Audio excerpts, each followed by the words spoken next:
ចាសូមស្វាគមន៍មកកាន់ Channel ចំណេះដឹងសម្រាប់សុខភាពថ្ងៃនេះ Channel យើងខ្ញុំនឹងធ្វើការរៀបរាប់ពីអត្ថប្រយោជន៍ដែលទទួលបានពីការទទួលទានផ្លែត្របែកដែលល្អសម្រាប់សុខភាពរបស់យើងចា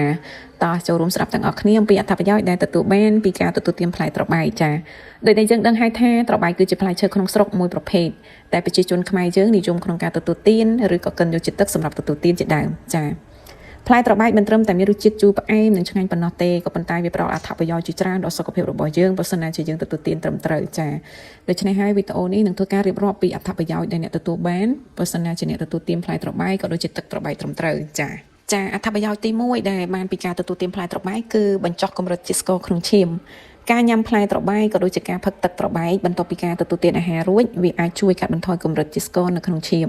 ព្រោះតែផ្លែត្របែកមានផ្ទុកសារធាតុមួយយ៉ាងដែលអាចជួយគ្រប់គ្រងជាតិស្ករនិងជួយបង្កអាំងស៊ូលីននៅក្នុងរាងកាយបានយ៉ាងមានប្រសិទ្ធភាពចាចំណុចទី2គឺជាជំនួយដល់សុខភាពបេះដូងចាអ្នកវិទ្យាសាស្ត្របានលើកឡើងថាសារធាតុប្រឆាំងអុកស៊ីតកម្មនិងវីតាមីនដែលមាននៅក្នុងផ្លែត្របែក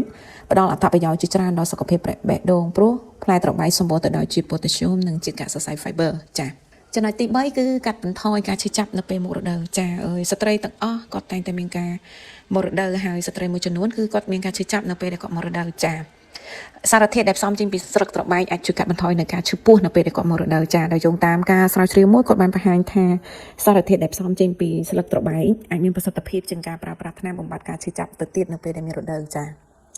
ចំណុចទី4គឺជំនួយប្រព័ន្ធរំលាយអាហារចាការញ៉ាំផ្លែត្របែកអាចជួយសម្រួលដល់ចលនាពោះវៀនចានិងអាចបង្ការបញ្ហាទល់លាមកបានទៀតផងចា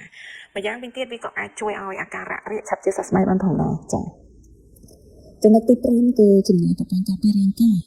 វីតាមីន C ដែលមាននៅក្នុងផ្លែត្របែក